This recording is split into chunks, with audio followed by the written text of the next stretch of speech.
Hey, Twevor, this is the second game I'm watching that you sent me.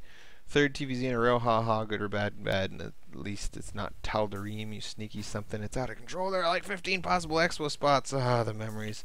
I've always been Terran, so I've always hated BGH. At least we have vultures back then, and they didn't suck like Hellions. Hey, so your complaint that it's hard to find sneaky hidden Zerg expos is demonstrating a missing of the point. We don't need to prevent him from getting on a million bases. We need to make more workers than him and get, almost as many bases as him and just have as big of an income as him. If his income is $1 billion and yours is $1 billion and one, you're doing fine. Let him hide those expos. I don't give a crap. You want to kill his main. So yeah, this early push is a distraction that you want to use to set up this command center and to get a bunker like right here and then another bunker here and another bunker like here.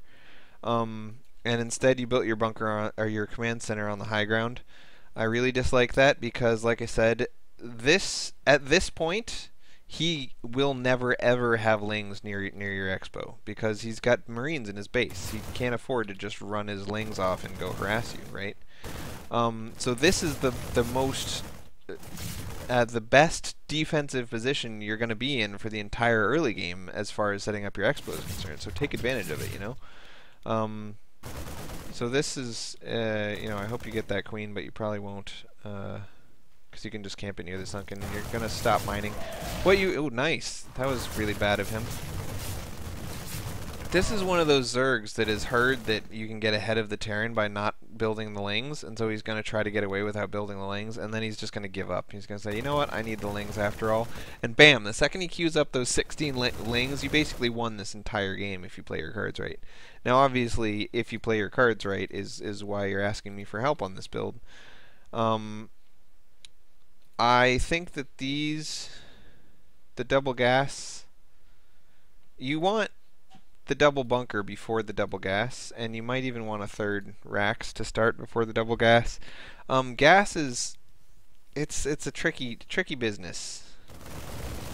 As soon as he's popped, these marines are dead. So, ooh, get some drones, kill them, kill the drones, kill the drones. Nice, beautiful. Anyway, so before we had a problem it's really hard to do this really beneficial and awesome early harass and keep up on your worker production. And just like last game, you're at 20 workers now when you should be at 24.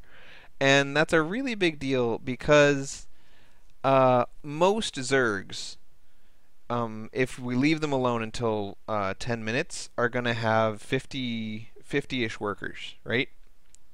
And that is how Zergs have been, or were in the past, beating Terrans. Is they were saying, most Terrans can't do a strong push until 10 minutes, and I can get 50 workers by 10 minutes, so I'll just get this huge economy and out-econ the Terran, and I'll econ his face, right? So this build is kind of a response to that mindset from the Zerg. And the goal of the build is to say, well, if you're going to have 52 workers at 10 minutes, then I'm going to have 44 plus 2 mules, which are each worth 4, meaning I have 52 as well. So you're trying to stay even or even be ahead of the Zerg economically.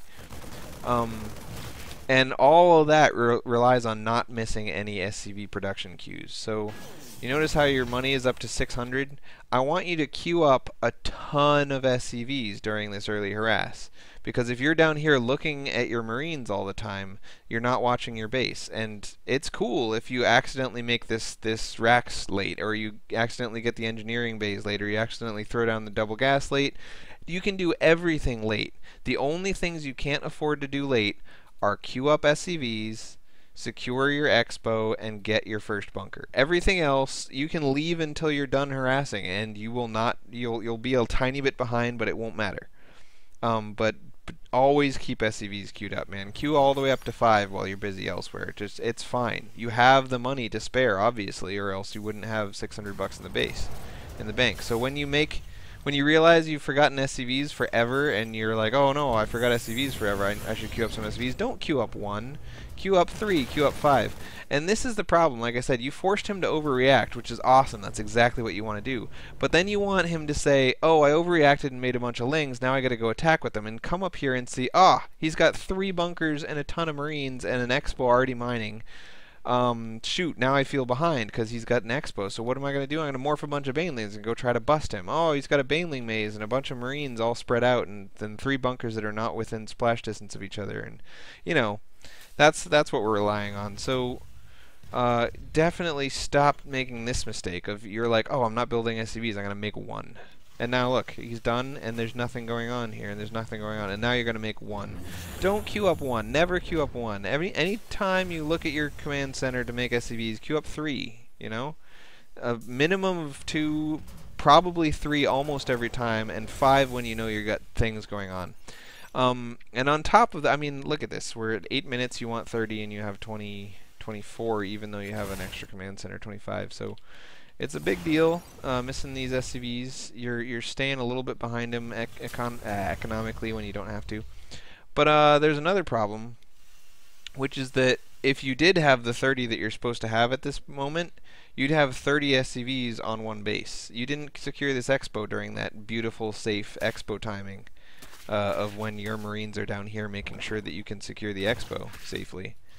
And so now you feel like you can't float down. Now obviously he only has 12 lings, so you can take that out with probably 8 marines, so you could have easily secured this expo ages ago. But you have no way of knowing that he has exactly that many lings, right? Because if you send marines down to find out how many lings he has, if he has enough, then you're going to lose all of those marines. So yeah, you're securing this quite a bit later than I would like. This could be a problem of when I made my first Uber Ups tutorial type videos, I was doing this too. I was building the command center up on the high ground and then only securing it once 1-1 finished. And so it's only kind of a long time after I made those first tutorial videos that I realized that you can just secure your expo really quickly and easily. Now this sort of slipping in the back door kind of thing on Xel'Naga, I mean, this is one of the things that Xel'Naga is famous for, is this back door. So you always gotta shut down this back door. Also, this bunker is not within range of those guys, and there's nothing in it.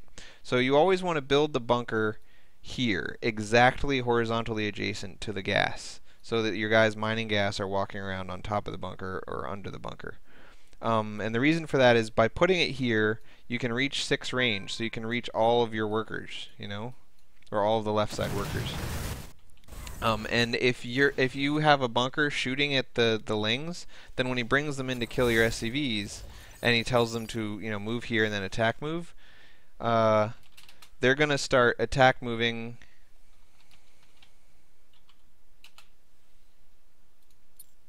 How do I make myself busy?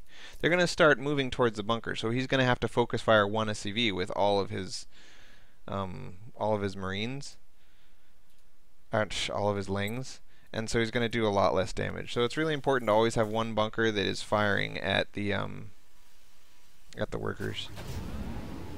Also, as you obviously know, blocking off that ramp with a Rax is something I always do. So that's good as well. This ling counter, once you have the bunkers up, isn't something you're worried about. One thing I would be worried about is the arrangement of these bunkers is a little bit high. You want this one here, and this one here. And really you want this one further over so that it's just barely in range of both of these bunkers. And the reason that's important is because if he comes with a bunch of roaches and sets up right here, then he can fight his roaches against your bunker and then stutter step all the way up, so like a bunch of roaches are standing here shooting the bunker. And then once this bunker is dead, he can scoot up your ramp, knock down this supply depot, and go and fight in your main, all without ever having to engage these other 2 bunkers. So it's always important to have the middle bunker halfway between the 2 other bunkers, and to never put this bunker right up against the ramp, because remember, bunkers have a 6 range, so you only need to be within 6 spaces, so you can really put the bunker all the way over here and it'll be able to hit the entire ramp. So yeah, that is important as well. Bunker placement is easy to get right once you know how to do it. You can just do it the same way every time. This gas is getting really high again. This is something I talked about earlier. You're building these a little bit early.